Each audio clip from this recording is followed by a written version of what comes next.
Praise Lord. Today's word of God is live in the moment. ఈరోజు దేవుని యొక్క వాక్యం ఈ క్షణం జీవించడం. మనం చూసుకుంటే ఐజియా చాప్టర్ 43 వర్స్ 18లో forget the former things do not dwell on the past అని రాయబడి ఉంది. అంటే ఈ యొక్క వాక్యంలో దేవుడు మనతో ఏం మాట్లాడుతున్నారంటే ముందు విషయాలని అంటే జరిగిపోయిన విషయాలని మనం మర్చిపోవాలి. Do not dwell on the past. ఏదైతే జరిగిపోయిందో వాటినే మనము గుర్తు తెచ్చుకుంటూ వాటినే తలంచుకుంటూ బాధపడొద్దు అని మనల్ని వాక్యం బలపరుస్తుందండి. ఈ వాక్యం ద్వారా నేను మిమ్మల్ని స్ట్రెంథెన్ చేయాలని ఆశపడుతున్నాను.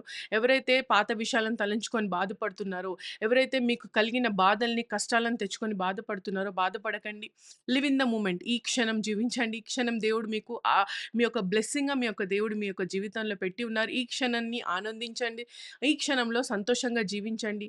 ఈ క్షణం నుంచి మన పర్పస్ ఏంటన్నది గుర్తు తెచ్చుకొని ముందుకు నడవండి. అంతేకాని జరిగిపోయిన విషయాల మీద ఆలోచిస్తూ, జరిగిపోయిన వాటి గురించి బాధపడుతూ మన జీవితాన్ని టైమ్ వేస్ట్ చేయకండి. బాధపడుతూ మీ యొక్క పర్పస్‌లో కూడా మీరు ముందుకు వెళ్ళలేరండి బాధపడుతూ ఉంటే. కాబట్టి దయచేసి ఎప్పుడు కూడా పాస్ట్ విషయాలు, జరిగిపోయిన విషయాల్ని ఎప్పుడు కూడా తలంచకండి.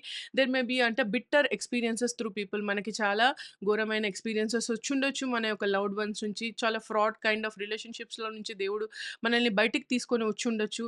ఈ క్షణం మీరు జీవిస్తున్నారు అంటే ఇదొక టెస్టిమనీ అండి. దయచేసి జరిగిపోయిన వాటి గురించి ఆలోచించకండి. జరగనున్న వాటి మీద మీ మనసుని లగ్నం చేసి ముందుకు నడవండి.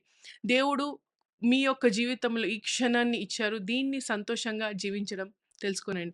దయచేసి దేనికి బాధపడకండి. ఈ యొక్క వాక్యం ద్వారా బలపరచబడండి. దేవుడు మిమ్మల్ని బలపరుస్తున్నాడు. Do not dwell on the past. పాత విషయాల మీద మీ యొక్క మనసుని లగ్నం చేయకుండా ఈ క్షణాన్ని సంతోషంగా జీవిస్తూ మీరు దేవుని యొక్క పర్పస్‌లో ముందుకు వెళ్ళడం నేర్చుకోండి. ఈ యొక్క చిన్న వాక్యం మిమ్మల్ని ఆశీర్వదించిందని నమ్ముతూ షాలోమ్. God bless you.